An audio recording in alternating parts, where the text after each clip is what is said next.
Madame, Monsieur, bonsoir, ravi de vous retrouver comme chaque dimanche en direct sur Canal Algérie pour suivre votre émission hebdomadaire Canal Foot. Canal Foot qui traite habituellement du football. Malheureusement, certaines parties veulent transformer le football en canal de désinformation et de propagande à des fins politiques clairement obscures.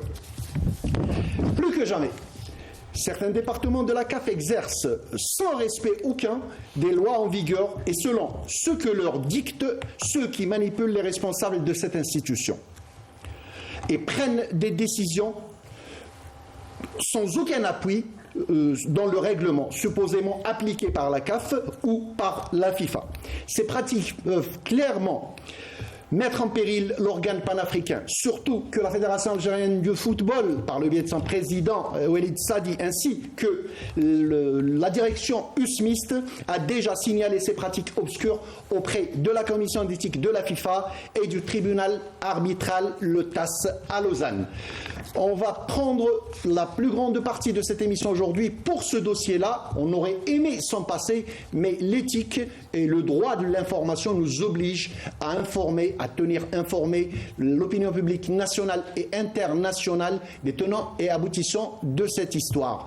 Pour discuter de tout ça, pour vous expliquer tout ça sur le plan réglementaire, sur le plan sportif, sur le plan historique, j'ai le plaisir d'avoir avec moi autour de cette table ce plateau de Canal Foot. D'abord à ma gauche, je vais vous dire simplement le monsieur qui a donné le nom de Canal Foot à cette émission. J'ai le plaisir de recevoir monsieur Redouane Bendali. Redouane, bonsoir. Bonsoir, merci Fatah.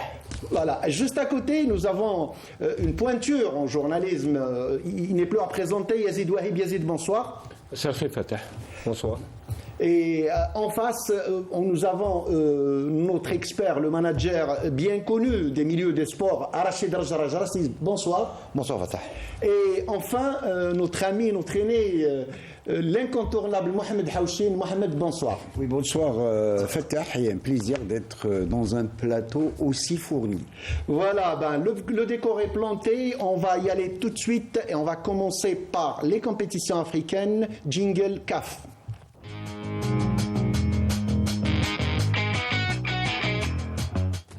Alors, Jingle CAF, l'histoire, comme je le disais depuis le début, c'est ce feuilleton qui ne veut pas s'arrêter. Un match de football, un match pour la Coupe de la Confédération africaine qui se transforme en histoire politique, purement politique, par des personnes qui ont empoisonné les sillages de la CAF. Ils sont partout, ils sont en train de manipuler la CAF à leur guise. Redouane, je commencerai par vous. Ce n'est pas nouveau, cette histoire n'est pas nouvelle. Les Marocains usent de tout quand il s'agit de l'Algérie. Oui, vous faites bien de dire que c'est pas nouveau, parce que nous avons vécu quand même dans notre long parcours beaucoup d'épisodes qui nous rappellent justement, qui nous renvoient à ce qu'on est en train de vivre aujourd'hui. Je ne citerai quelque chose que j'ai en mémoire. C'est ce qui s'est passé, par exemple, en 1979, lorsque l'équipe nationale d'Algérie est allée jouer au Maroc un match des éliminatoires des Jeux Olympiques. C'était au mois de décembre, plus exactement, 1979. Et à cette époque-là, vous le savez, les relations entre les deux pays étaient pour le moins tendues, on va dire, puisqu'il n'y avait pas en fait de relations diplomatiques à ce moment-là.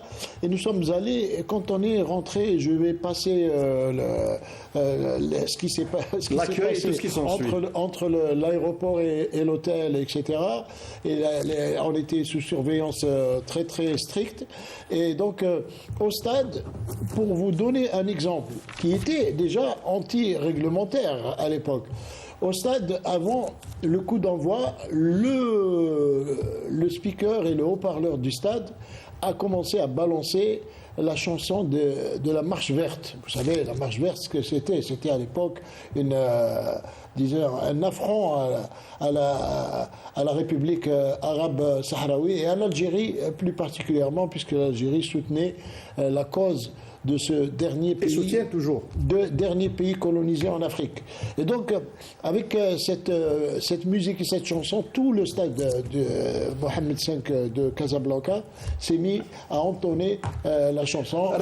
C'est un prélude à ce qui s'est passé par la suite. On reviendra tout à l'heure, juste après l'Adhan l'Aïcha. C'est l'heure de la prière. On écoute l'Adhan et on revient. أعوذ بالله من الشيطان الرجيم إن الصلاة كانت على المؤمنين كتابا موقوتا صدق الله العظيم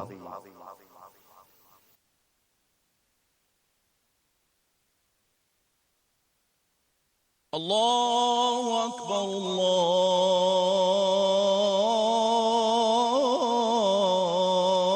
الله أكبر أشهد أن لا إله إلا الله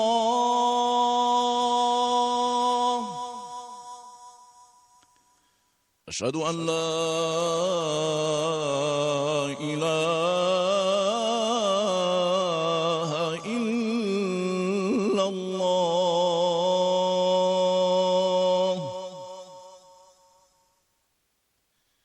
أشهد أن محمدًا رسول الله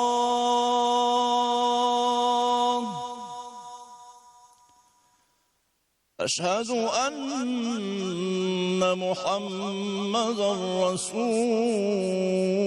الله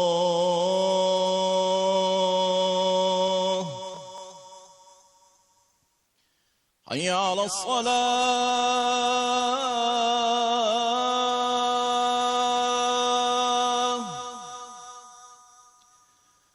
حي على الصلاة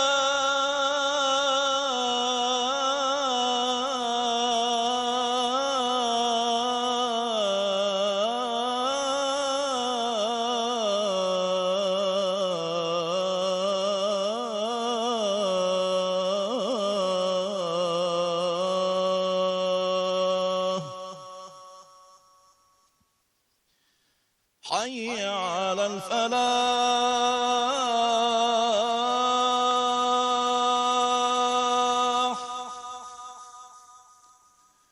حي على الفلاح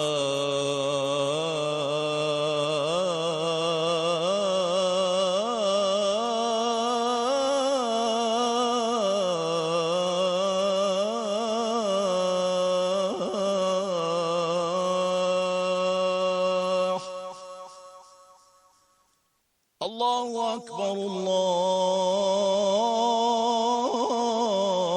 الله أكبر لا إله إلا الله اللهم رب هذه الدعوة التامة والصلاة القائمة آت محمدا الوسيلة والفضيلة وابعثه مقاما محمودا الذي وعده.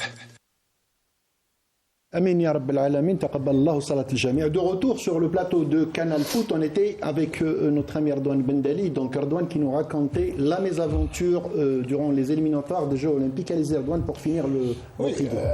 C'était pour vous dire que voilà, ça donne maintenant une image plus nette sur ce qui se passe aujourd'hui. Il y a eu beaucoup de choses qui se sont produites entre-temps et bien évidemment ça démontre que ce pays est en train d'utiliser tous les moyens, y compris le sport, pour essayer de porter atteinte à l'Algérie et à notre pays, et à travers justement également avec la complicité plutôt des instances du football. Je fais allusion à la CAF pour le moment. On pourra parler d'autres choses par la suite. Tout à fait. Yazid, je m'adresse à vous. Décision incompréhensible de la CAF lors du match aller. Alors, une équipe, c'est du jamais vu. Une équipe présente sur le terrain est déclarée forfait, contrairement à l'équipe qui a refusé de se présenter. C'est pas nouveau. ça participe le folklore continental qui est dirigé par les gens bien connus. Bon, il n'y a pas lieu de citer des noms. Si on peut citer, pas de Parce souci. qu'ils se ressemblent, ils sont des membres importants du COMEX, comité exécutif de la CAF. Ils sont aussi quelques-uns membres du comité exécutif de la FIFA. Ils font pression sur toutes les commissions pour qu'elles rendent des verdicts et des décisions au profit des clubs de leur pays. En contrariété avec les propres règlements de la Confédération africaine de football. On va essayer de décortiquer sans prétention Allez-y. cette affaire. Avant le match aller, la Renaissance de Berkane, la Fédération algérienne, l'USMA et les autorités au niveau de l'aéroport, de la douane, ont appris que l'équipe marocaine est venue avec un équipement prohibé. Prohibé, souvent, la chose prohibée, elle est bien sûr interdite. Clairement. L'interdiction, elle relève de la souveraineté National. nationale de l'État.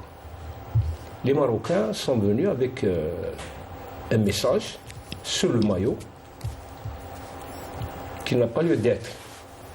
Les règlements de la CAF interdisent tout signe, tout message à caractère politique. Arrêtons-nous au caractère politique. Est-ce que le maillot avec lequel l'équipe de Berkane voulait jouer le premier match contenait-il ou pas un signal politique? La réponse est oui, elle est évidente. L'instance fêtière du football mondial, c'est la FIFA. Elle a des textes clairs, précis. Hanan va nous envoyer les textes, on va les avoir à l'écran. Allez-y, Yazid. Il y a une obligation dans les statuts de la FIFA, c'est l'article, je pense, 13 des statuts, qui traite des obligations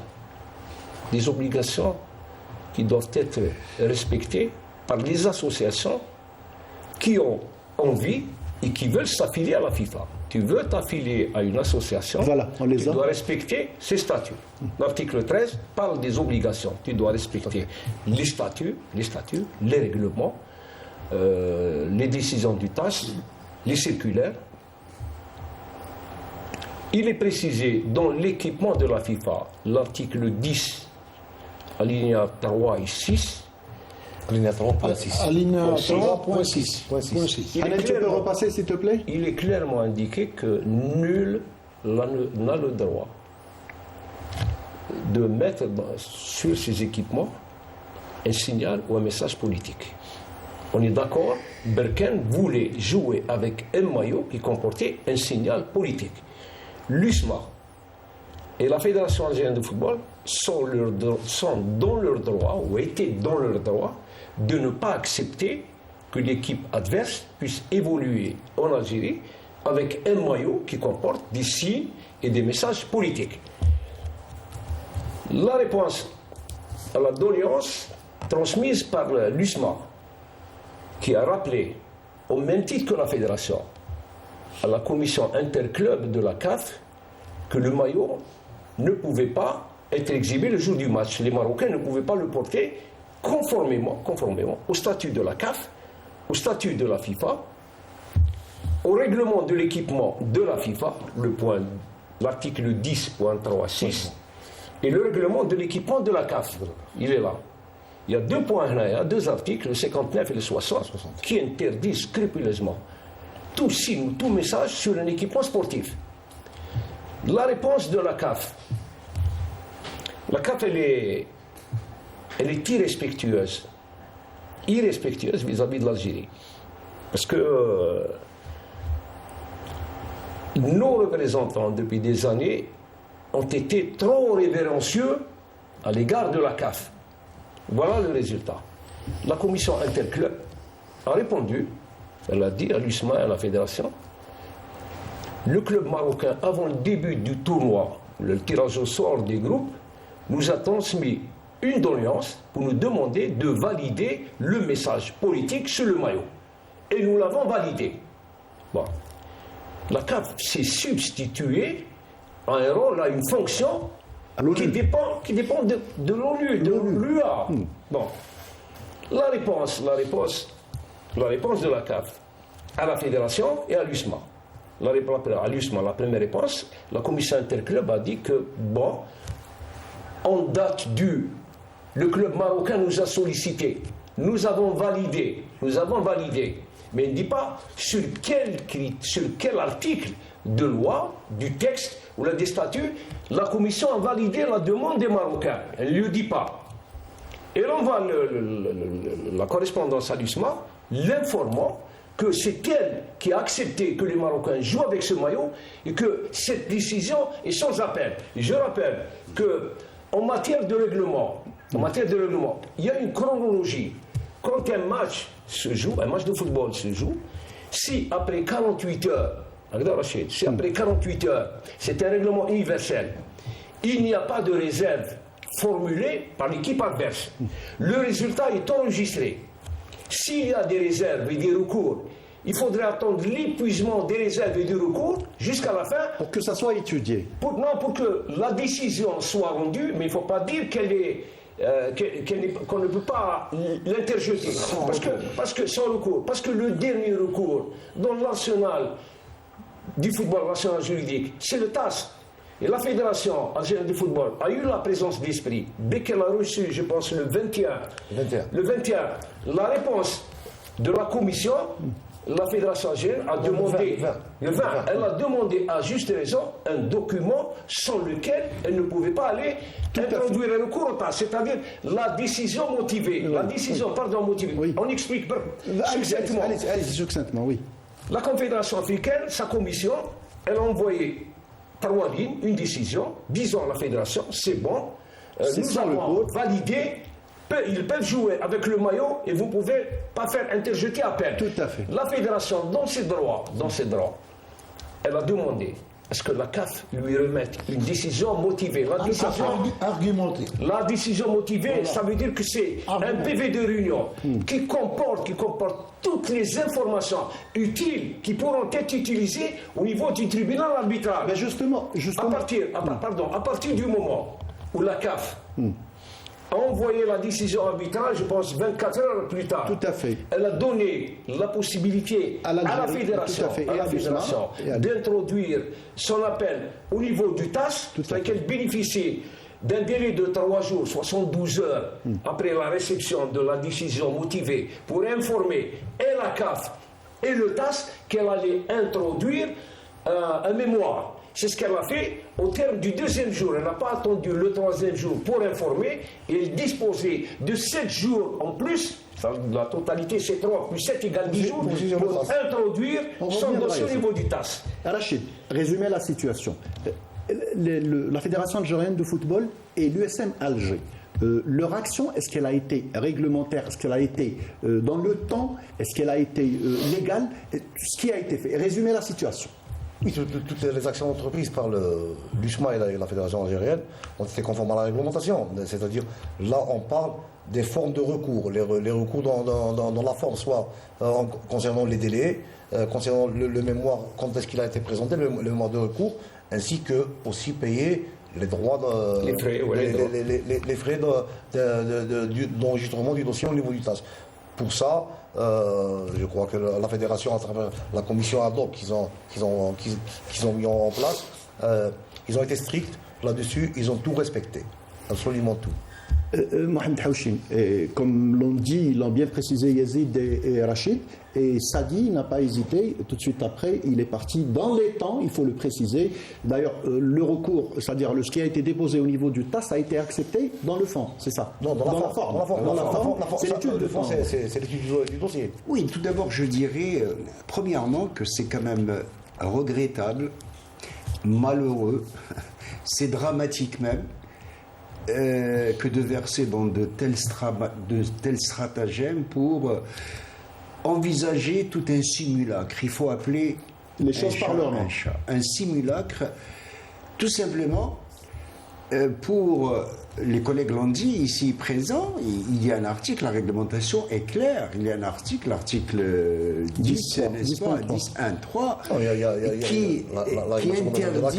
qui interdit tout geste, c'est comme ça, dans les mots, tout geste ostentatoire à caractère ethnique, religieux ou politique. C'est contenu même dans la charte olympique. Tout à fait. Ouais. Et là, dans la charte olympique, je suis d'accord, et là nous sommes dans le volet politique. C'est quand même malheureux que l'on mélange le sport et la politique. La politique aux politiciens, le sport aux sportifs, le football aux footballeurs, et que le meilleur gagne. Tout à fait. Et les règlements de la FIFA sont inspirés de la charte olympique. Sur ce point-là, je dirais que jusqu'à aujourd'hui, les instances sportives algériennes n'ont jamais versé dans de telles parodies. Il faut l'appeler comme ça aussi. Ça se joue sur le terrain. Combien de fois les forces armées royales, le Raja, le Wydad sont venus en Algérie, ils ont gagné, ils ont perdu le plus moins que les meilleurs. Absolument, et ça ne s'est jamais produit. Mais maintenant, je le répète, la politique aux politiciens. Absolument. Avant de rentrer pleinement dans les détails, on va voir ce sujet à propos de cette affaire préparé et bien travaillé par notre ami Riyad Belkhedim. Le feuilleton de provocation du club marocain de Belkhen, qui en est à son second épisode, semble se diriger vers le même scénario élaboré par les laboratoires du Marzen, qui a infiltré les instances les plus influentes de la Confédération africaine de football, jusqu'à en gangréner son fonctionnement, pervertir ses actions et piétiner ses lois. Tout comme au match aller de la demi-finale de la Coupe de la Confédération, la manche retour entre l'USMA d'Alger et le RS Belkhen, programmée ce soir à 20h, ne devrait pas se tenir. Les Marocains se présenteront très probablement avec le même maillot, floqué d'une carte imaginaire, selon la réunion technique tenue hier. Les usmistes ont fait le voyage pour jouer le match retour, mais il est cependant clair que les Rouges et Noirs ne joueront pas face à des Belkhanis tant qu'à la carte expansionniste du Maroc est floquée sur leur tunique. Au vu de cette politisation de la pratique du sport, avec la bénédiction de l'instance dirigée par le Sud-Africain Patrice Motsepe, la Fédération algérienne de football était dans l'obligation de réagir pour recouvrer les droits du club algérien, et son président, Walid Sadi, a déjà pris les devants. Le patron de la FAF a pris l'avion jeudi en direction de Lausanne en Suisse pour veiller au bon déroulement de la procédure introduite par l'Algérie. Désormais, la décision sera statuée au tribunal arbitral du sport. Avant cela, Sadi avait dénoncé auprès de la FIFA la non-conformité des décisions de la CAF. Derrière ce voyage, il y a aussi la plainte déposée auprès de la commission de l'éthique de la FIFA contre la CAF qui semble, depuis vendredi dernier, ignorer totalement ces règlements, à l'image des deux décisions précédentes. La première qui appelait à disputer le match malgré un équipement à caractère politique et la seconde qui déclarait l'USMA perdante sur tapis vert alors que les joueurs s'étaient présentés sur la pelouse, contrairement à la RS Belkhen qui avait refusé de jouer le match et les maillots avaient été mis à leur disposition. Une chose est certaine, quelle que soit l'issue de cette sordide situation créée par le Marzen et qui va au final discréditer de façon irréversible l'instance africaine, la cause sahraoui et son combat légitime pour son indépendance va encore plus gagner en visibilité aux yeux du monde, comme l'avait fait à l'époque l'équipe du FLN et ses stars, qui avaient à l'époque tout abandonné et sacrifié pour que l'Algérie soit indépendante. Les causes justes doivent toujours être défendues, quel qu'en soit le prix.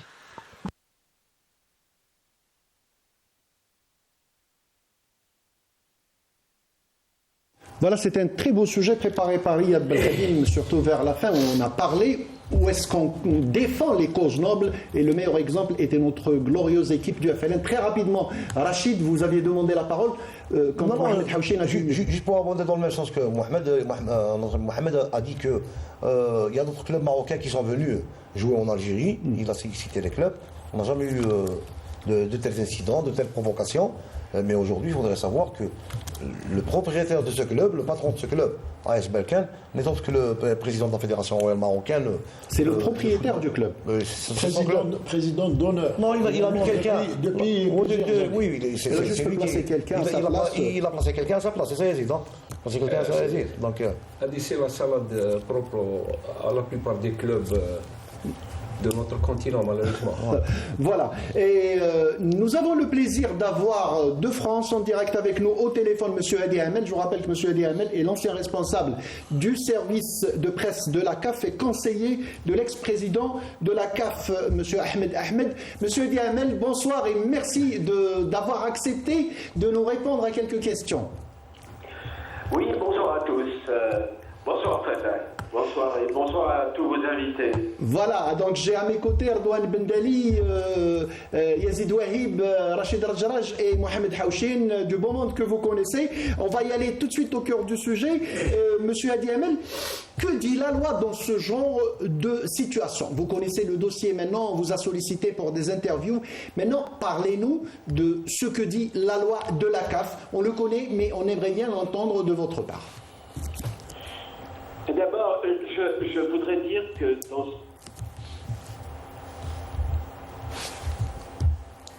Je voudrais dire que dans ce dossier, il y a 3 résonances, 3 explications. D'abord, et avant tout, une stupide provocation. C'est une stupide provocation. Ça n'a rien d'autre qu'une stupide provocation. Deuxièmement, c'est une réglementation bafouée. Elle a été écrasée, elle a été bafouée, la réglementation existe, elle est claire, elle est valable pour les 6 confédérations de toute la planète, aussi bien dans le football européen, sud-américain, océanien, asiatique et américain bien sûr. Donc cette stupide provocation, on ne la comprend pas, ce genre d'agissement n'a pas sa place dans le monde du sport aujourd'hui en tout cas. La réglementation bafouée, oui, parce que les textes sont clairs. La FIFA, dans son article 10, c'est clair. Il faut se reporter aux obligations qui sont faites aux associations nationales, c'est-à-dire les fédérations, et par ricochet, les clubs. Bien évidemment, les statuts de la CAF, alors n'en parlons pas, c'est carrément dès le début de l'article 2. Le football africain doit éviter toute forme d'ingérence politique. C'est clair. À tous les niveaux, la réglementation est claire. Sur toute la planète, la réglementation est claire. Pour les 145 fédérations internationales des sports majeurs du monde, il n'existe pas d'ingérence politique dans la pratique du sport. C'est clair. Donc là, c'est une stupide provocation. Et la 3e raison, bien évidemment, c'est le comportement étonnant, voire douteux, du commissaire du match, pour lequel moi je porte une accusation très claire. Il est responsable de cette situation, puisqu'un commissaire de match, il est le seul responsable. C'est le plus haut responsable dans le déroulement, dans l'organisation, dans la sécurité, dans le déroulement du match. C'est le responsable du quatuor des arbitres, etc. Donc à mon avis, à tous les niveaux, rien n'a fonctionné sur le plan réglementaire. Tous les règlements ont été bafoués, aussi bien ceux de la FIFA que ceux de la CAF. Donc, Monsieur Hadi Ahmed appartiennent à l'USMA, à la position du club de l'USMA, qui a usé d'un protocole simple, tout à fait légal et tout à fait à l'amiable pour mettre à la disposition. Monsieur Ahmed, vous êtes un ancien de la CAF. Selon vous, de mémoire comme ça, est-ce que c'est une première? Alors, écoutez, je suis à la CAF et à la FIFA depuis 33 ans. Quasiment 33 ans, c'est la première fois que je vois une stupide provocation de cette manière-là. Je crois qu'en décembre dernier, si mes souvenirs sont bons, en décembre dernier, en Arabie Saoudite, qui a voulu organiser la Super Coupe de Turquie entre Galatasaray et Fenerbahçe. Je crois qu'il y a eu un incident semblable. Les organisateurs saoudiens ont refusé que les joueurs portent un slogan politique sur leur maillot. Mais ça s'est passé dans un autre pays, sous une autre réglementation. Donc, à ma connaissance, cette stupide provocation n'a jamais existé sur le continent africain, en tout cas sur les 54 pays. À ma connaissance, je dis bien à ma connaissance. Et plus encore, je vais vous dire, ni au Brésil, ni en Zélande, ni en Nouvelle-Zélande, ni en Australie, c'est quelque chose de majeur. Vous savez que la charte olympique qui édicte le mode éthique pour l'ensemble des fédérations internationales le prévoit gravement dans ces textes. Restez avec nous, Monsieur Hadi Hamel, vous allez participer au débat avec nos invités. Redouane, on vient d'écouter quelqu'un qui a fait 33 ans au sein de la CAF et de la FIFA. Il a utilisé le mot... Il a été porte-parole également de la CAF. Hein, de la CAF. Alors, moi j'ai bien écouté, il a utilisé 4 fois le mot stupide provocation. Provocation, je vous l'ai dit déjà au début. Vous pouvez vous adresser à lui, Erdogan. Oui, bonsoir Eddy. Évidemment, je rejoins tout ce qu'il vient de dire. Provocation, mais moi je voudrais revenir un peu en arrière sur un point précis. Ce que les gens du RS Berkane ont reproché, et la CAF leur a emboîté le pas, c'est le fait que les équipements qu'ils ont ramenés avec eux ont été saisis par les douanes algériennes. Et moi, je tire chapeau aux services des douanes qui ont eu justement l'œil vigilant, puisque on est dans un pays souverain, où ils sont là pour défendre justement la souveraineté de l'Algérie, et on ne rentre pas en Algérie comme dans un moulin, on ne ramène pas ce qu'on veut, et donc ils ont saisi des équipements qui étaient contraires à tout ce qui existe actuellement au niveau des Nations Unies. Vous savez qu'au niveau des Nations Unies, il y a encore un organe qui s'appelle la MINURSO, c'est la mission pour le Sahara occidental, qui est en train d'œuvrer pour qu'il y ait un référendum d'autodétermination. Et donc, jusqu'à preuve du contraire, il n'y a pas de souveraineté de ce pays qui est à l'ouest de l'Algérie, de ce pays qui revendique la propriété de ce territoire qui est le Sahara occidental, qui appartient à la race, jusqu'à preuve du contraire, la République arabe sahraouite démocratique. Et donc, les douaniers algériens n'ont fait que leur travail. Et donc, à partir de là, je ne comprends pas pourquoi la CAF a pris en compte cet argument pour justement donner match perdu par forfait à une équipe qui était sur le terrain, comme vous l'avez si bien dit tout à l'heure. Du jamais vu. Alors que c'est l'équipe qui était dans le vestiaire qui a refusé de rentrer sur le terrain qui était forfait en fait. Donc, provocation, moi je suis entièrement d'accord, mais provocation, et je pense qu'on va y revenir dans un instant, elle a été orchestrée par une seule personne. Tout le monde connaît cette personne. On en parle tout à l'heure, Yazid, par pudeur, je pense, il n'a pas voulu le dire. Moi je vais le dire. Cette personne, c'est M. Fouzi Larja, qui fait la pluie et le beau temps au niveau de la CAF. Et Hadi Hamel va certainement être d'accord avec moi, il fait la pluie et le beau temps depuis longtemps. Et cette personne, j'ajoute simplement une chose, et je vois dans la parole. Cette personne ne devrait même pas exister aujourd'hui au niveau du football mondial. Vous savez qu'en 2019, il est descendu sur le terrain, il a agressé un arbitre lors du match Zamalek RS Berkane, et la CAF a fermé les yeux et ne l'a pas sanctionné. Un comportement irresponsable. Vous êtes d'accord, monsieur Hadi Hamel, je vais revenir vers vous, Yazid. Monsieur Hadi Hamel, le nom a été cité clairement. C'est une seule personne qui est en train de manipuler les coulisses de la CAF. Oui, absolument. Et je voulais vous dire, je voulais vous apporter une précision réglementaire sur ce forfait que la CAF a malencontreusement qualifié. Je dis malencontreusement parce que c'est une aberration que d'avoir déclaré le forfait de cette manière-là et d'avoir fait perdre l'USMA sur tapis vert par 3-0. Parce que le forfait, il a 3 types de forfaits possibles dans la réglementation. Premièrement, la première possibilité d'un forfait, c'est qu'un club adverse ne peut pas se déplacer. Ça, c'est la première possibilité d'un forfait, pour X raisons. Des moyens financiers, un vol annulé, ou la volonté délibérée de ne pas jouer cette compétition. La deuxième raison pour un forfait, c'est on envoie un mail, on envoie un message officiel, le club annonce son intention de ne pas venir et de déclarer forfait. Et enfin, la troisième possibilité d'un forfait, c'est le forfait sur le terrain.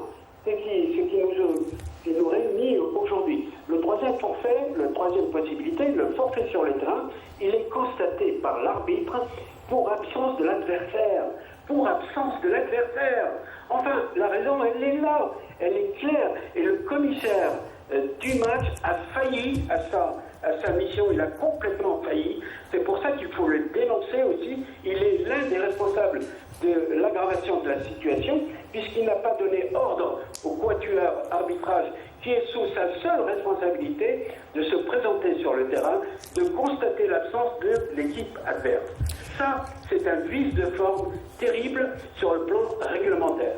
Voilà Yazid, ça a été très très clair, les 3 cas, restez avec nous monsieur Hadi Amel, hein, les 3 cas du forfait, quand on déclare le forfait. Absolument. C'est vrai, c'est vrai. Hadi, bonsoir, je te salue. Merci pour les précisions, les détails que tu es en train de nous fournir, surtout aux téléspectateurs algériens. C'est vrai que la décision Hadi, de déclarer le forfait, elle est aberrante. Parce que quand on rend une décision, on la fait suivre avec des attendus. Un socle réglementaire. Un socle réglementaire. Les attendus, c'est tout ce que prévoient les règlements dans un cas de figure pour un match arrêté, un match non joué. Il n'y a aucune référence à un point réglementaire. L'aberration, c'est de déclarer, comme bien le souligner Hadi, c'est une équipe qui était sur le terrain qui déclarait forfait. C'est du jamais vu. C'est une première. C'est un précédent. C'est du jamais vu. Sauf maintenant, je crois qu'il y a une partie algérienne qui n'a pas pour l'instant bougé. Il s'agit du comité olympique algérien. Dans le dernier communiqué du CIO, du comité olympique international, le président Thomas Bach a mis en garde certaines parties qui voudraient impliquer des athlètes dans des faits politiques. Et c'est lié aux prochains Jeux olympiques de Paris et aux prochains Jeux dits de l'amitié qui seront organisés en 2026. Je crois que le comité olympique algérien serait bien inspiré de jeter un coup d'œil sur le communiqué du comité olympique international et de porter son appui dans cette affaire au club algérien et à la fédération algérienne. Bon. Maintenant, les choses sont claires. Et le scénario, il se dégage de lui-même. La CAF ne peut pas échapper à une décision du TAS de Lausanne contraire à toutes les décisions prises jusqu'à présent. Ces démarches. Tout à fait. Oui. Elle va se réfugier. Bon, je fais un pronostic. Elle va se réfugier derrière une erreur administrative pour faire payer des lampistes, parce qu'il y en a beaucoup. Il y en a beaucoup, surtout à la CAF. L'Hadi a mentionné que c'était le rôle du coordinateur général ou du délégué du match. Il assume l'entière responsabilité. Le commissaire au match. Non, mais c'est des gens qui sont aux ordres. Il ne faut pas s'attendre. Ils sont aux ordres. Maintenant, heureusement pour les deux parties algériennes, et pour le football algérien, et pour le sport algérien, heureusement qu'il y a des règlements. Pas seulement les règlements de la CAF, les règlements de la CAF, du Comité olympique international et de la FIFA, qui sont en faveur à 1000% en faveur du club algérien et de la fédération algérienne. La CAF n'a pas où jouer maintenant. Elle a battu ses cartes. Il faut attendre peut-être dans 2 ou 3 semaines, quand le verdict sera rendu par le TAS, la décision il va y avoir de la casse du côté de la CAF. La décision du TAS, elle est irrévocable. Elle sera exécutoire. Ah oui, elle sera exécutoire. Elle est contraignante. Oui, tout à fait. Contraignante avec des pénalités. C'est un tribunal. Pénalités quotidiennes en cas de non-application de la décision dans les délais prévus. Maintenant, les règlements, les statuts, les lois sont en faveur de la partie algérienne. L'autre partie, elle pourra dire ce qu'elle voudra, elle présentera les scénarios qu'elle voudra, mais on est en face d'un problème politisé, d'un cas de politisation du sport qui est interdit par la charte olympique, les statuts de la fédération, des fédérations internationales et des confédérations continentales. Et je voudrais ajouter quelque chose sur ce que vient de dire Yazid. Pour ajouter, parce que moi, il y a beaucoup de gens qui m'abordent dans la rue, un peu partout, pour me dire, et si l'USMA perd le match retour par forfait, et si la finale est jouée, moi je peux vous dire que la décision du TAS peut tout annuler. Il y a eu déjà un précédent. Je pense qu'il y a 2 ans, Eddie Hamel va me préciser, il y a eu dans le continent asiatique, il y a eu le Cambodge face à une autre équipe, et les deux matchs ont été annulés, les 2 résultats ont été annulés et les matchs ont été rejoués. Un cas de jurisprudence. Et en plus, c'est simple, au niveau du TAS, nous avons la première affaire qui concerne uniquement le maillot homologué par la CAF. Le maillot homologué par la CAF, la formation qui va traiter le dossier au niveau du TAS va se poser une seule question. Ce maillot est-il conforme à la réglementation ou pas? Si elle n'est pas conforme à la réglementation, le TAS rendra son verdict que le maillot n'est pas conforme à tel texte. Ils vont bien sûr faire référence à des textes, soit de la FIFA ou bien de la CAF ou du Comité olympique international. Et la décision annulera et elle annulera les conséquences d'avoir homologué ce maillot. C'est deux matchs qui n'ont pas été joués. Ça sera l'effet boule de neige. Non, ça sera l'effet boule de neige et ça sera aussi peut-être une levée de bouclier pour la FAF et pour d'autres fédérations africaines qui sont contre l'actuel COMEX de commencer à bouger. Il y a 2 secondes, Rachid, une seconde. En 2018 ou le 2019, chez nous, la fédération avait programmé un match de championnat de l'USMA Bouloudia. Tout à fait. Alors que l'équipe de l'USMA avait un joueur étranger, le Libyen, l'AFI, qui avait le droit de rejoindre sa sélection. Et le club, son club, avait le droit de reporter le match. La fédération ne l'a pas reporté au motif que c'était un joueur, on peut jouer sans le joueur. L'USMA a obtenu gain de cause après avoir interjeté appel au niveau du TAS. Les règlements, le TAS n'applique que les règlements de la fédération quand le litige concerne la fédération. Il applique les règlements lorsqu'il s'agit d'une affaire qui concerne la confédération. Tout à fait.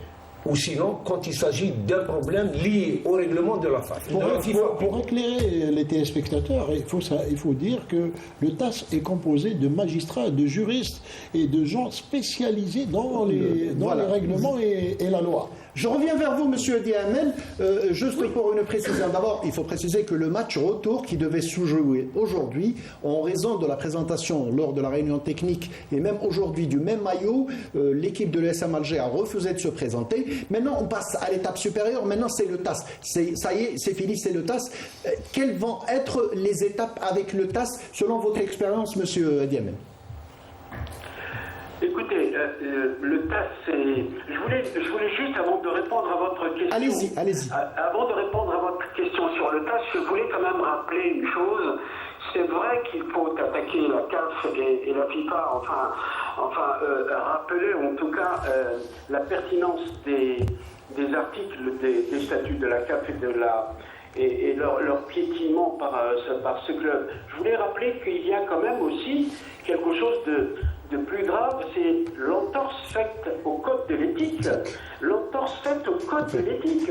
Il faut que l'USMA, moi j'ai conseillé aux amis de l'USMA de porter plainte auprès de la commission et du président de la commission d'éthique de la FIFA pour cette entorse faite au code de l'éthique qui est très clair en matière de politique.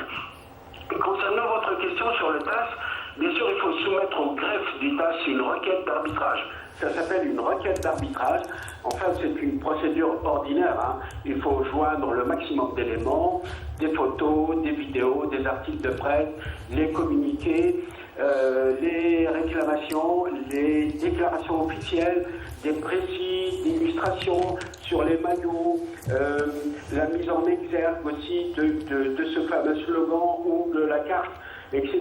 Tout élément susceptible d'enrichir la plainte de l'USMA. Ensuite, le TAS peut proposer deux choses. Soit une médiation, alors ça c'est une possibilité qui existe, pour aller vers un arrangement amiable entre les deux parties. Et ensuite, si elle n'a pas lieu, cette médiation, eh ben on va directement à l'arbitrage, comme dans une juridiction de droit commun. On va vers l'arbitrage, c'est-à-dire la désignation d'un corps de magistrats qui sera présidé par un autre magistrat. Il y a 84 magistrats au TAS. Il y en a 84, il y en a 13 d'Afrique, il y en a un peu partout de toutes ces régions du monde. Et ensuite, dans un délai de 15 à 21 jours, on devrait avoir la première notification sur le litige. Alors qui peut donner, si ça donne satisfaction à l'USMA, on en restera là évidemment. Si elle ne donne pas satisfaction, on peut aller encore vers le dépôt d'un appel. Voilà en gros ce qui peut se passer. Je pense quand même très foncièrement que l'USMA est dans son bon droit de porter plainte et d'alerter aussi la commission de l'éthique de la FIFA parce qu'il y a une grave entorse au code de l'éthique. Merci beaucoup, Monsieur Hadi Hamel. Merci pour toutes ces réponses. Merci pour cette participation. On vous a fait veiller ce soir. Merci beaucoup. Il doit être très tard chez vous. Merci d'avoir répondu à nos questions. C'est un plaisir. Voilà, merci beaucoup. Pour nous tous, c'est notre pays, c'est notre patrie, c'est notre club et c'est notre éthique aussi. Merci beaucoup, Monsieur Hadi Hamel. Merci beaucoup, absolument, c'est ça. Voilà, je reviens vers vous, Mohamed Haouchine. Ça a été résumé par les amis autour du plateau et tout. Comment ça se fait? Comment vous expliquez la CAF qui fait le deux poids et deux mesures? Vous-même, vous avez vécu une mésaventure avec la GS Kabylie, ça remonte pas à très longtemps, c'est en 2021. Parlez-nous un petit peu de cette histoire. Bon, écoutez, Fatih Habada, il ne faut pas se voiler la face, dans la mesure où c'est un scénario qui a été préparé, cousu de fil main, dans la mesure où je peux vous dire, en tout cas, que c'est comme l'a nommé donc mon ami et frère Ardouane Bendali, Fouzi El Rja n'a pas concocté un tel scénario s'il n'a pas eu des garanties au niveau de la Confédération africaine de football. Il faut le rappeler. Fouzi El Rja, qu'on le connaît, ancien président de la Renaissance de Balkan, c'était son club. Puis donc il est rentré au niveau de lui qui est un ingénieur agronome de formation, qui s'est fait un nom dans le football, mais il s'est fait un nom aussi en matière de politique. Et de corruption. Il a été président président de la commission des finances, s'il vous plaît, de la Confédération africaine de football. Il l'est toujours. Qui est toujours, j'en arrive, mais qui a quelques années a fait ressortir un déficit catastrophique de 17 millions de dollars. Oui. Et à l'époque, certains membres de la Confédération africaine de football avaient exigé même sa démission. Vous avez fait déficit, une catastrophe, c'est un cas de faillite, vous déposez vos démissions. Non. À défaut de démission, il est resté président de la commission des finances, mais encore, il a eu une promotion, deuxième vice-président de la Confédération africaine de football. Il a été promu comme deuxième vice-président. Il est vrai que quelques temps après, comme il le fait au niveau de la fédération de son pays, il a cédé ce poste ensuite au Mauritanien Ahmed Yahya. Mais il a gardé la puissante commission des finances. Faut-il rappeler que Fouzi El Rja est ministre délégué chargé du budget dans son pays. Voilà la nomination, le poste officiel. Chargé de la caisse noire du Marzen. Voilà. C'est l'argentier du Marzen, ça je vous le concède, je suis d'accord avec vous. Donc sur ce plan-là, s'il avait concocté cela, moi, à mon sens, il l'a fait pour deux raisons essentielles. La première, c'est une surenchère politique, pour ne pas dire une provocation politique. Profiter, comme il l'a fait en 2022, pour le CHAN, où son équipe olympique à prime qui devait venir disputer le CHAN en Algérie, n'est-ce pas? Oui ou non, arrivera pas. Il a même utilisé ce jour-là, il a même fait coïncider, soi-disant, le départ de l'équipe olympique donc, de son pays avec l'arrivée du président de la FIFA, Infantino, à l'aéroport de Casablanca, pour dire voilà, mon équipe est là, elle est tout simplement décidée à aller en Algérie, mais on nous met les bâtons dans les roues. Vous voyez un peu toute cette manigance qu'il a fait. Deuxièmement, donc il a fait de la surenchère politique. Il a voulu exploiter cet événement, à savoir cette demi-finale maghrébine, donc USMA Renaissance de Berkane. Deuxièmement, sur le plan sportif. Faut-il rappeler qu'en la dernière édition, 2021, son équipe, la Renaissance de Berkane, a été éliminée par la JS Kabylie en aller-retour. À l'époque, Berkane était détentrice du trophée de la Confédération africaine, de la Coupe de la Confédération africaine de football. Et c'est-à-dire qu'il a retenu la leçon sur le plan sportif. Il s'est dit, bon, maintenant il faut trouver une astuce pour barrer la route à l'USM Alger, qui est cette année détentrice de la Coupe de la Confédération africaine, mais encore, qui a chamboulé la hiérarchie africaine en remportant la Super League face au Super Ahli du Caire. Donc l'USMA faisait peur, il fallait l'éliminer par tous les coups. Et l'histoire, j'arrive vers vous, Rachid, l'histoire, Mohamed Houchine, que vous avez vécue avec la GS Kabylie en 2021 à Cotonou. Exactement, c'était précisément le 10 juillet 2021. Nous avons les maillots d'ailleurs. Finale de la Coupe de la Confédération africaine de football entre la GS Kabylie et le Raja de Casablanca. C'était à Cotonou, la capitale du Bénin. D'accord. Sur ce plan-là, la GS Kabylie les dirigeants de la GS Kabylie étaient véritablement étonnés qu'à la veille de la finale, c'est-à-dire le 9 juillet, réunion technique, comme cela va de coutume, bien évidemment, on a refusé tout de suite les maillots de la GS Kabylie dans la mesure où les noms des joueurs étaient écrits en tifinagh. On a beau leur dire que c'est en tamazir, qui est une langue nationale en Algérie, qui était de plein droit que d'écrire les noms. Ils ont menacé la JS Kabylie de perdre d'avance, même s'ils devaient rencontrer non seulement de ne pas jouer, mais des représailles comme cette fois-ci, c'est-à-dire des sanctions très graves. La JS Kabylie à bout, ils ont même acheté, je me rappelle à l'époque, les dirigeants ont même contacté des avocats en Algérie, des avocats à l'étranger, tant bien que mal, mais face aux menaces, la JS Kabylie a fini par céder. Je me rappelle même le président de la fédération algérienne de l'époque, M. Amara, est venu. Il a même proposé de défendre le cas de la JS Kabylie au niveau de la confédération, notamment au niveau du président sud-africain Motsepe, qui est aujourd'hui, je dis le président de la confédération africaine de football, mais entre guillemets, dans la mesure où j'ai comme l'impression qu'il est en fin de mandat. Il ne veut pas renouveler d'ailleurs. Et c'est pour ça que j'ai comme l'impression qu'il a été trop manipulé par l'Arja, et aujourd'hui on dit d'ailleurs il y a Motsepe, au-dessus de Motsepe il y a l'Arja. Voilà le problème. J'aimerais juste apporter une précision concernant Motsepe, parce qu'il a accordé une interview il y a 3 jours à une télé étrangère où il laisse entendre qu'il pourrait se représenter en 2025. Mais ce qui existe en ce moment au niveau de la CAF, il y a une crise énorme au niveau de la CAF. Il se tire. L'Arja, effectivement, est contre Motsepe maintenant. Il est devenu contre lui. Ils veulent présenter un autre candidat à sa place. Mais ce qu'il faut savoir également au niveau de la CAF, et mon ami Yazid doit le savoir, c'est qu'aujourd'hui, Motsepe lui-même l'a dit lors de l'interview, il y a 3 hauts membres de la CAF qui sont en prison. Et jusqu'à présent en prison. Et de différents pays africains. Je rappellerai justement que l'histoire, le feuilleton de la CAF ne date pas d'aujourd'hui. On se rappelle du règne incroyable de Issa Hayatou, le Camerounais. Le Issa Hayatou qui a régné sans aucun partage sur la Confédération africaine de football pendant des années. On se rappelle, même à un certain âge où il était groggy, même sur le plan physique, il somnolait dans les concerts. En tous les cas, toujours est-il, on sait tout ce qui s'est passé à l'époque. Et on s'en est suivi, un gros dossier de corruption pour ce qui est de Hayatou. On a cru que l'arrivée du malgache Ahmed, qu'il allait y avoir le renouveau, l'ère de la Confédération, mais que nenni, puisque lui aussi il est parti sur un scandale. Et puis maintenant, on pensait que le Sud-Africain Motsepe allait remettre de l'ordre. Pas du tout. On connaît de toute façon l'histoire. Rachid, un autre antécédent, celui du CS Constantine, face au club africain, le CS Constantine, pourtant qui portait une tenue qui ne portait que le logo de son sponsor, c'est-à-dire le Abar. Et ils les ont obligés, à cacher le logo. Vous vous rappelez l'histoire? Tout à fait.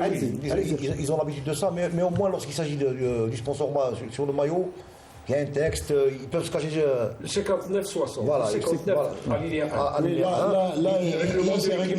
ils peuvent se cacher. Moi, je voulais revenir à ce qu'a dit mon ami Yazid sur ils vont invoquer l'erreur administrative.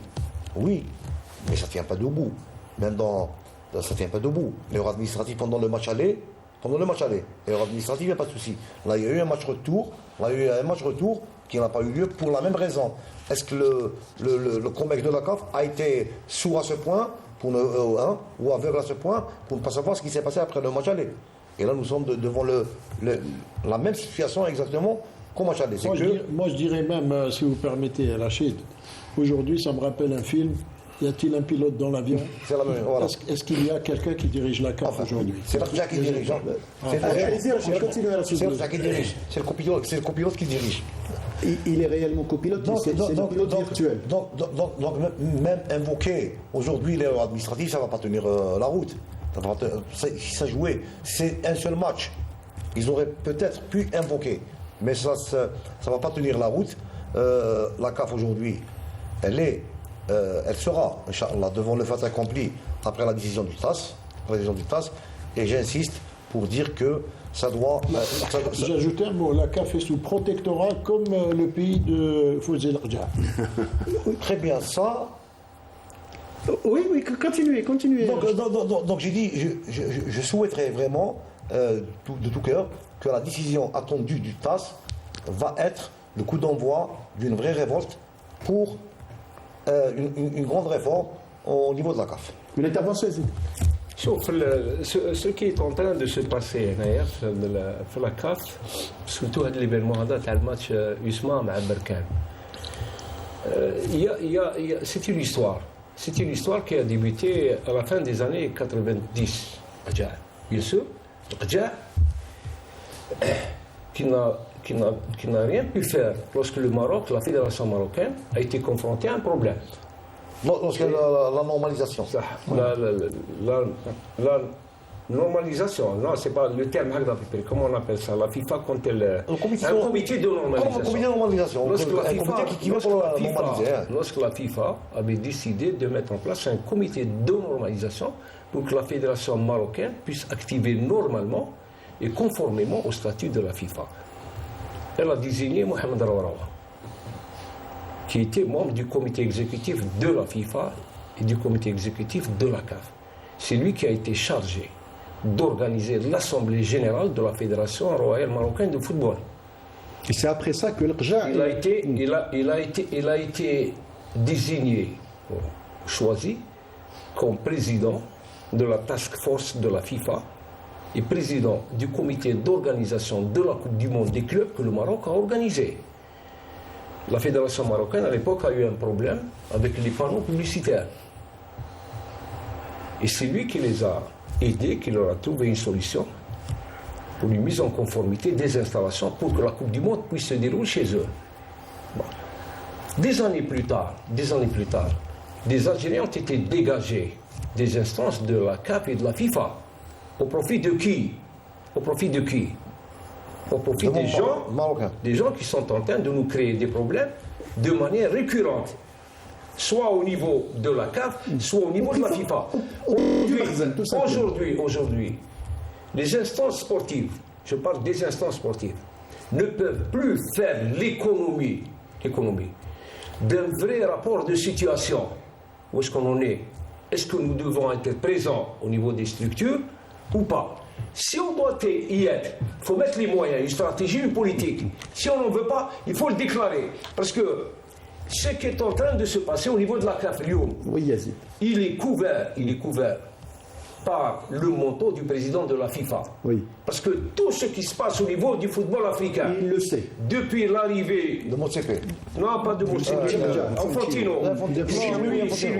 Il régente le football africain. Tout à fait. Il ne fait rien. Il change les dates comparativement aux autres confédérations africaines. C'est ses choix.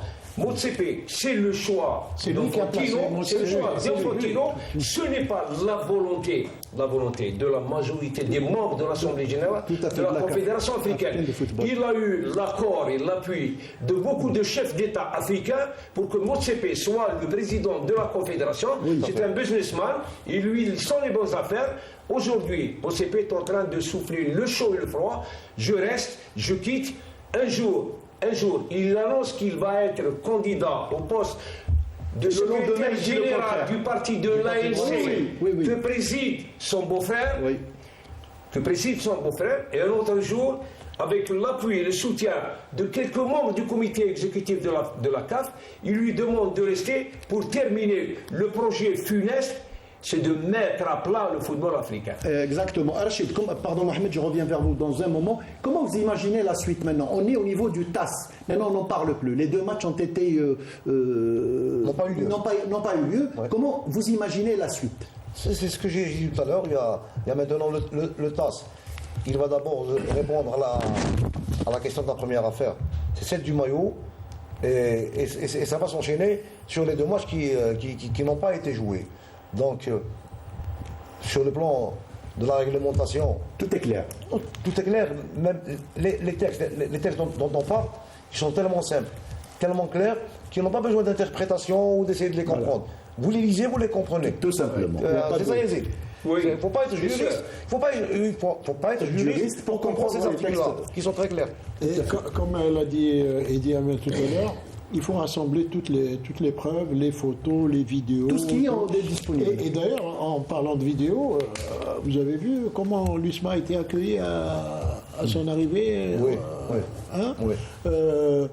Les slogans qu'il y avait à l'extérieur. C'est purement politique, rien à voir avec le sport. C'était de la politique. Mohamed Houchib. Oui, alors quand vous dites quelles sont les suites qui seront réservées donc à cette malheureuse affaire, j'insiste beaucoup sur ce mot-là. Ben, la suite, c'est que s'il faut espérer, bien évidemment, que ce complot n'a pas été tissé à grande échelle, et à ce moment-là, le tribunal arbitral du sport installé, il faut le rappeler, à Lausanne en Suisse, pourrait ou devrait donner gain de cause à la partie algérienne. Et d'une. Alors à ce moment-là, je suis persuadé que d'ici là, la CAF trouvera un lampiste. C'est-à-dire, on parlera d'une erreur administrative, on va tirer la couverture sur quelqu'un d'ignare, qui ne savait pas, qui ne connaissait pas les lois, etc. Le commissaire au match, par exemple. Voilà, inévitablement.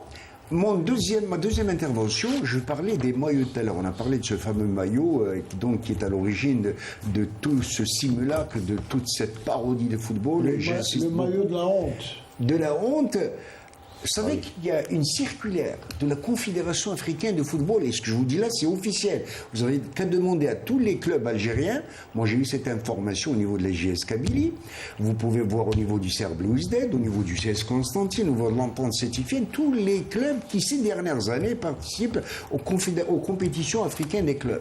Vous savez que la Confédération africaine des clubs exige de toutes les équipes à chaque rencontre, même au tour éliminatoire, de voyager avec 2 tenues. Oui, tout à fait. Une tenue qui comporte le logo habituel pour voir si la publicité, est-ce qu'elle est acceptable, s'il n'y a pas de problème d'alcool, de tabac, etc. Voilà, d'accord. Oui. Donc, une tenue avec... Désolé de vous interrompre. Vous allez continuer. Je disais le maillot de tous les jours, et une deuxième tenue, un maillot vierge. Tout à fait. Et ça, je pense que l'équipe de mondiale a fait. Exactement. Il ne parle pas dans le douane. Tu as 2 jeux de maillot, 6 ballons, 10 ballons, ça dépend de la réglementation nationale. Yazid, on reviendra vers le débat. Je laisse Rachid Rjaraj dire un dernier mot pour le libérer à nos confrères de la chaîne Amézer qui sont en train de l'attendre. C'est ce qu'on est en train de me dire. Alors un dernier mot. Transfert dernière minute. Un transfert de Canal Algérie à la chaîne Amézer, à la chaîne 4. Un dernier mot, Rachid. Un dernier mot sur le sujet. Sur le sujet, je vous dis que moi personnellement, je suis très confiant par rapport à l'issue de ce dossier au niveau du TAS. Et ben voilà, mais je souhaiterais qu'il y ait un après cette décision. Un après cette décision, même si on a gain de cause. Voilà. Merci beaucoup Rachid de nous avoir rejoints. On vous libère pour aller rejoindre nos amis de la chaîne 4. Et je reviens vers vous, Erdogan. On parlait tout à l'heure de politisation. Vous êtes de ceux qui disent ça n'a rien de sportif, ça ne ressemble en rien au sport, c'est purement politique. Plus de détails sur ça, brièvement, Erdogan. Écoutez, brièvement, on pourrait écrire un livre là-dessus. Oui, mais on va essayer de le résumer en quelques minutes. Mais bon, on va le résumer. Je vous l'ai déjà dit, c'est clair comme de l'eau de roche. C'est une manipulation tout à fait politique. Grotesque. De la part de ce sinistre et sulfureux... c'est un sinistre personnage. Sinistre et sulfureux personnage qui est M. Fouzé Larja, qui a bien sûr devait être manipulé par les hautes instances qui le font bouger comme une marionnette. Et donc, pour faire du mal à l'Algérie, au club de l'USM Alger qui représente le drapeau national dans cette compétition africaine, c'est purement politique. Et aujourd'hui, l'Algérie est dans son droit du début jusqu'à la fin. Il ne faut se remettre qu'aux décisions de l'ONU, l'Organisation des Nations Unies aujourd'hui, qui ne reconnaît pas la propriété de ce pays sur le Sahara occidental. Et aujourd'hui, on est dans une phase de négociation pour l'autodétermination du peuple sahraoui. Aminurso, oui. Voilà, donc en tout état de cause, c'est une affaire politique. Ça n'a rien de sportif, ça n'a rien à voir avec le football. Tout ce qui a été fait, c'est une grosse machination qui a été orchestrée par le Makhzen et avec comme chef d'orchestre Fawzi El-Qadja. Yazid, vous voulez dire quelque chose? Je fais un exemple qui m'a dit Mohamed tout à l'heure. En 2012, la Coupe d'Afrique des Nations s'est jouée pour le Gabon. Il y a eu le groupe le Gabon demain, Libreville, un match Maroc, je pense Maroc-Gabon ou le Maroc-Niger, un match qui concernait le Maroc, qui à l'époque avait comme sélectionneur le Belge Eric Guérès. Juste avant le match, des supporters marocains ont ramené une bâche, une banderole, une bâche, où ils ont accroché le truc, la tribune, juste à l'entrée du terrain. Et bien le coordinateur, le délégué du match, le coordinateur, c'est le Sud-Africain Elephant, c'était un membre du comité exécutif, où le délégué du match, c'est Abel, le bras droit, l'homme à tout faire de Issa Hayatou. Sur l'instruction de ces deux hommes, les policiers sont venus, ils ont arraché avec la bâche, au motif qu'elle était irrespectueuse vis-à-vis de l'entraîneur du Maroc, M. Eric Guérès. Sur le plan de la réglementation, ils nous ont dit il faut la saisir, la déposer dans le bureau qui est réservé au service télémédia et établir un rapport qui a déposé un truc presque policier, qui a accroché la bâche, mais c'était les supporters marocains. À la suite de cela, le lendemain, la commission s'est réunie pour faire le bilan de toute la rencontre. Elle a demandé, la commission de discipline des finances, une pénalité de $5 000 que la fédération marocaine a payé. C'est-à-dire que l'accrochage d'une simple bâche, d'une banderole, a été interdite par le coordinateur et le délégué du match.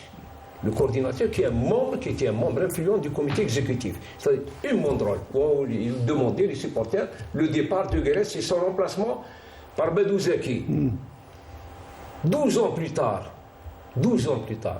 la CAF accepte d'enfreindre ses statuts et les statuts de la FIFA, ceux du comité olympique, en faisant référence à un message politique. C'est grave ce qui s'est passé, Et j'ajoute une chose, je fais le dossier à la CAF, qui est devenue la CAF. Rapidement. Avec la présence de Adam Motsepe à la tête de la Confédération africaine de football. Ils ont libéré, lui et ses hommes de main, à 3h du matin, des travailleurs égyptiens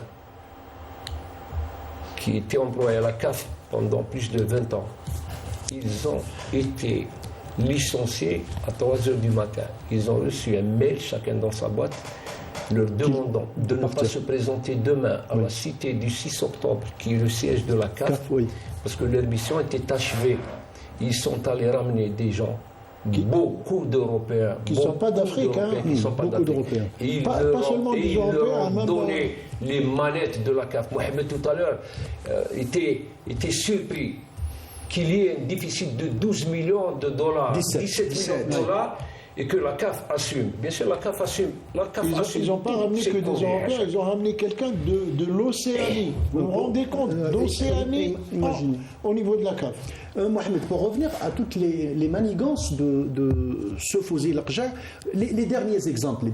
Allez, on va prendre la dernière CAN, où l'entraîneur de l'équipe marocaine a été suspendu, et je ne sais par quel miracle, la suspension a été... Quelle baguette magique. Par quelle baguette magique. Donc c'est une personne, c'est un personnage, comme le disait tout à l'heure Ordouane, qui est destiné, c'est un rôle qu'il est en train de jouer, destiné à faire de la manigance et surtout de la malice et de la malhonnêteté, surtout quand il s'agit de l'Algérie. Effectivement, il s'en était suivi des incidents encore malheureux. C'était à la fin donc de l'élimination de son équipe.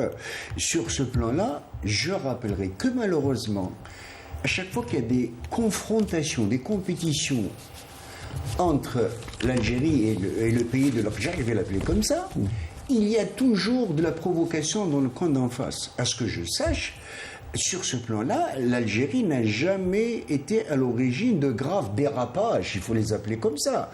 Donc sur ce plan-là, je rappellerai cette fameuse finale encore, JS Kabylie Raja de Casablanca. Très vite, Mohamed, pour ce que donc on avait tout fait pour déstabiliser la JS Kabylie et pour jouer un peu. Donc c'est vrai que la JS Kabylie, ils voulaient tenir à coup de jouer avec ces maillots où il y avait le nom des joueurs en petit finale, en disant que c'était la langue nationale officielle, le tamazight, etc. Donc sur ce plan-là, la JSK a fini par céder pour ne pas gâcher la fête africaine, c'est comme ça qu'on l'a appelé. Vous savez que la nuit, ils sont partis voir donc un Béninois donc pour déflanquer les noms, c'est-à-dire pour ne pas dire effacer les noms. Pourquoi? Tout simplement pour ne pas être à la boîte de la Confédération africaine de football. Je voudrais juste terminer que ce jour-là, pour la compétition, il y a eu tout simplement de la complaisance au niveau de la Confédération africaine de football, pour la simple raison que la JS Kabylie a été installée à l'est de Cotonou, dans un hôtel tout juste moyen, alors que le Raja de Casablanca, vous savez que c'est la CAF qui prend en charge la finale, les frais, les hôtels. Oui. Le Raja a été installé au Golden Tulip, s'il vous plaît, et à côté, au Novotel, où il y avait une porte communicante avec tous les officiels de la Fédération africaine de football. On avait entendu parler, affaire à surveiller, très rapidement. Un petit rappel. Lors du match de classement à la Coupe du Monde, le Maroc ou la Croatie, il fallait que le truc, ils mettent les médailles ou le trophée. Protocole. Et le président de la Fédération marocaine était présentement. Il a eu des mots très durs. Il a insulté l'arbitre qatari devant le président de la fédération. Il est connu pour ça. Même la presse égyptienne, elle le dit clairement. Il fait, je le cite en arabe, Yassoul wa yajoul. Donc il fait ce qu'il veut au niveau de la CAF. C'est une affaire à suivre. On en reparlera très certainement dans nos prochaines émissions. On va reparler un petit peu de football parce que c'est la raison de notre présence. Et on parlera de Ligue 1, jingle Ligue 1.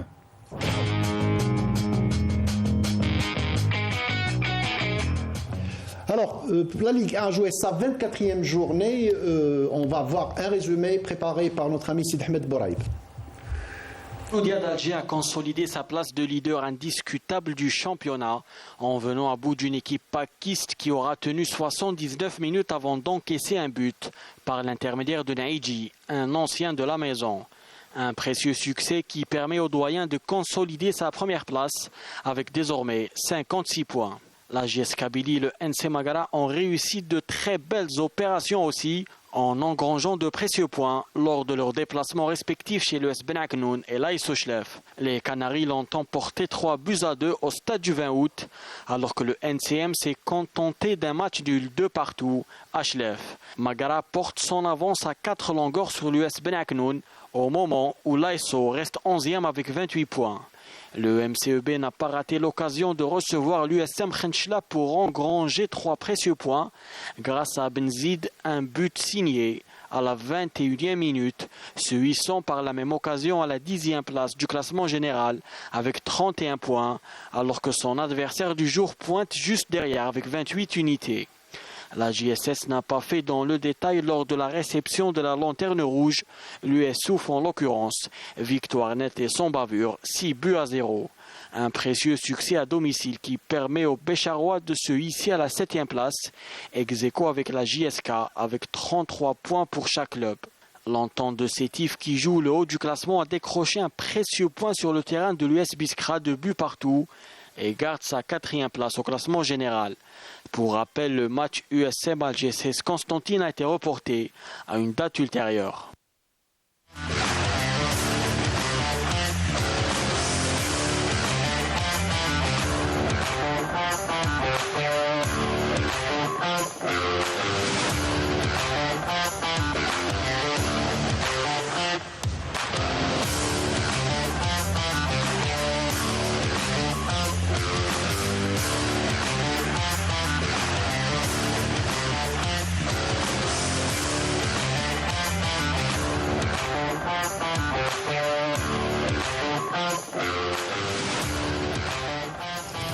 Juste une petite précision, c'est que le MC Oran qui a reçu le CR Belouizdad a battu sur le score d'1-2-0 le CR Belouizdad aujourd'hui, le dernier match de la 24e journée. Sans transition aucune, la Ligue 2 a joué sa 24e journée aussi dans ces deux groupes Est et Ouest. Les résultats et les classements en musique.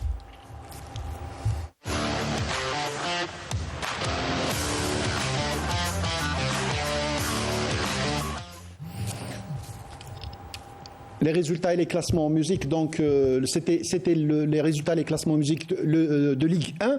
Maintenant, on passe à un tout autre dossier. C'est le dossier de la journée, jingle dossier. Alors, on va parler d'un fait qui ne se passe pas très souvent, Mohamed Haouchine, Radouane Bendali ainsi que Yazid Wahib. On va parler de ce que vous allez voir comme image n'a jamais été vu dans le football national. Ce que vous allez voir, ce n'est ni la Ligue 1, ni la Ligue 2, c'est la 3e division. Le premier contre le deuxième. La JS Digel qui a reçu le Mob Béjaïa, JS Digel qui est première au classement, avec 8 points d'avance sur le Mob Béjaïa, l'a reçu ce vendredi au stade de Louis Bahoussine de Digel. Ce n'est pas tant le match qui était important, c'est la sportivité, toute la beauté de ce qui s'est passé. On va voir le sujet avec notre amie Sarah Derben. Ce n'est pas une finale de Coupe d'Algérie ni un match de Ligue 1. C'est plutôt une rencontre de 3e division. Un des plus célèbres derbys en Algérie, celui qui réunit les deux frères rivaux, la jeunesse sportive de Djidjel et le Mouloudia de Béjaïa.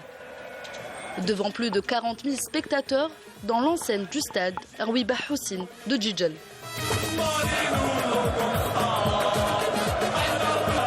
Quelques heures avant le début du match, les tribunes étaient déjà remplies de chants et de cris de soutien. Les équipes étaient encouragées par leurs fans dévoués, malgré l'intensité de la rivalité entre les deux clubs. L'atmosphère était empreinte d'un fair-play exemplaire, mais surtout sans le moindre incident à déplorer.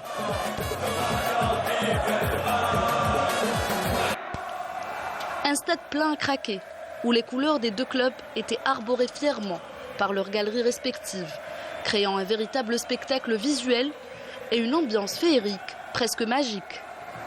Des chants retentissaient dans tout le stade, créant une symphonie de passion et d'émotion, tout en faisant vibrer tout le stade et ses alentours.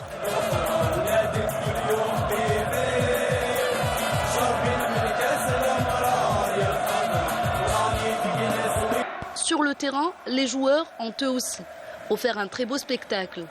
Chaque tacle, chaque passe et chaque tir étaient accompagnés par des rugissements de la foule, créant une ambiance incroyable.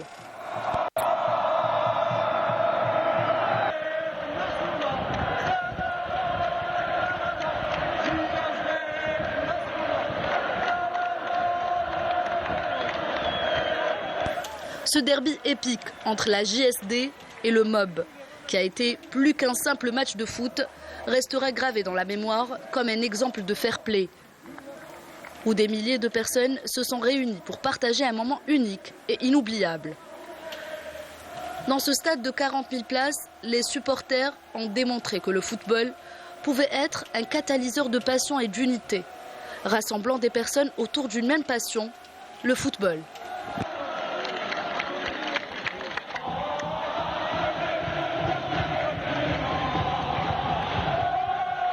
Voilà, très beau sujet de Sarah Derbel sur ce derby. Mohamed Haouchine, pendant votre longue carrière, c'est valable pour Ardouane Mendali ainsi que pour Yazid, vous avez souvent rencontré 40 000 personnes pour un match de Détroit? Bah écoutez, oui, vous savez, il y a des clubs, il y a des villes avec des clubs populaires, et le meilleur exemple ce soir, c'est la JS Djigel, qu'on appelle Nemra, mais en face, il y avait un grand club aussi, le Mouloudia de Béjaïa. C'est comme ça, vous allez aujourd'hui voir dans quelles circonstances des villes comme Annaba, l'USM Annaba qui végète dans les bas du tableau de la Ligue 2. C'est quand même malheureux, mais vous trouverez toujours ces supporters derrière. Vous prenez une ville comme Blida, vous prenez une ville comme Belabès, toutes ces villes-là, ça a toujours été des patrimoines, ça a toujours été des véritables bastions du football algérien. Aujourd'hui, ils ont un public derrière, ce qui n'est pas le cas parfois de certains clubs qui évoluent en Ligue 1 et qui n'ont pas de public derrière. Ainsi va le foot. Ardouane, une équipe, je parle de la GSD, c'est le club que je connais le plus, une équipe des Carlos Gomez, des Lehtihat, des Boubzari, des Moussaoui, des Kihel, des Hadji, des Kedam. C'est un très grand club, la GS Djidjel. Voilà, que vous avez connu. J'ai eu comme ami Allah yarhamou Bachir Lehtihat, qui était un exemple, un joueur tout à fait exemplaire, c'était en quelque sorte le grand frère de cette équipe. Oui, tout à fait. C'était le capitaine. Tout le monde le respectait. Oui. Il y a eu le passage de Carlos Gomez qui avait fait également. Avant lui, c'était Abdelkader Aberkan, là. Carlos Gomez avait fait quand même il avait fait le bonheur de ce club, de cette équipe, de la JSD. Je me souviens même une fois, ils avaient joué un match au stade de Bollorène, face au Mouloudia d'Alger. 2-0. Oui, 2-0.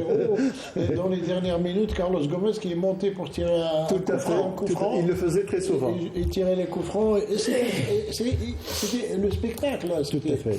Et c'est dommage qu'un club, une équipe comme un club comme la JSD se retrouve aussi bas dans la hiérarchie, et il n'y a pas que la JSD. Beaucoup de clubs, oui. Il a cité tout à l'heure l'USM Blida, l'USM Annaba, la JSM Skikda. Division d'honneur, je crois. Tout à fait. En interrégion, c'est vraiment. L'entente de Colo qui a joué une Coupe d'Afrique et qui a tendance à disparaître. Mais Yazid, pas uniquement la GSD, pardon, le MOB aussi est un grand club, un mythique club qui n'a pas si longtemps joué une Coupe d'Afrique. Oui, si vous cherchez la composition, par exemple la 3e division, vous allez trouver de très nombreux clubs qui ont fait la gloire du football algérien sur le plan local aux premières années de l'indépendance. La GSM Tiaret. La GSM Tiaret, le Mouloudia de Saïda, le Wydad de Tlemcen, Sig, à l'ouest, à l'est. Il y en a partout, Mais ce qu'on a vu le week-end, le match de l'affiche GSD, le monde de Béjaïa, oui. Il faut féliciter les deux clubs, les deux comités de supporters, leurs responsables, leurs supporters, les joueurs, pour l'image, la parfaite image qu'ils ont renvoyée. Un match en jeu, même si la GSD a eu une avance conséquente par rapport au Khor, mais le match s'est déroulé dans d'excellentes conditions. Un beau stade. Aucun incident, aussi minime soit-il. Quand les gens veulent faire la fête dans le football ou avec le football, ils peuvent le faire. Mais quand il y a des gens désintéressés, des gens engagés, ils le font parce qu'ils aiment le football. Malheureusement, au cours des 2 ou 3 dernières décades, le football a pris une mauvaise voie. Mais l'exemple, c'était le match, l'affiche بين la GS Djidjel le MOB de Béjaïa, ça donne de l'espoir. L'espoir dans un avenir meilleur. Le football algérien peut être mieux que ce qu'il a été au cours de ces dernières années. Et nous ne remercierons jamais les deux clubs, leur garderie, les responsables des deux wilayas, pour avoir organisé le match sans incident majeur. Vraiment, c'est un exploit. Parce que généralement, quand deux équipes sont en course pour l'accession, c'est toujours avec il faut appeler l'ONU pour tout à fait, beaucoup de renforts et tout, pour garantir le bon déroulement du match. Ça n'a pas été le cas. Tant mieux pour Djidjel, qui va retrouver une place un peu plus conforme, qui correspond un peu mieux à son histoire, à son passé. Djidjel n'a pas un palmarès très étoffé, mais pas elle a de une titre, histoire. mais elle a une histoire. Djidjel, quand elle a accédé au National 1, elle s'est maintenue avec des joueurs du cru, avec un exilé politique, Carlos Gomes, le portugais, Monsieur Ben Yahya, le regretté Ben Yahya, l'ancien ministre des Affaires étrangères, et on dit que c'est lui qui a, avec Aberken, qui ont été à l'origine de la venue Tiao. Et Djidjel, depuis une trentaine d'années, on oublie que Djidjel a produit beaucoup de talents. Et le dernier, c'est le jeune Amoura, sans compter les autres qui ont fait le bonheur de nombreux clubs de la National 1. Tant mieux que le football reprenne sa place. Djidjel est un bastion du football, comme beaucoup de villes et de wilayas qui entourent la belle ville de Djidjel. Absolument. On arrive au terme de cette émission. Merci messieurs de m'avoir accompagné. Dernier mot, Erdouane. Merci de nous avoir invités. Moi, ça m'a rappelé quelques souvenirs. Oui, quelques souvenirs. Mohamed Haouchine. Écoutez, une belle soirée, tout en espérant nous retrouver la semaine prochaine avec une bonne solution de la part de la FIFA et que notre club l'USMA soit rétabli dans ses droits. Merci Mohamed, merci Yazid de nous avoir éclairé avec toutes les informations. On espère que l'USM Alger dans tout ça aura gain de cause, on n'en doute pas, elle aura gain de cause. Merci madame, monsieur de nous avoir suivis. À la semaine prochaine, même heure, même chaîne. Restez branchés sur Canal Algérie.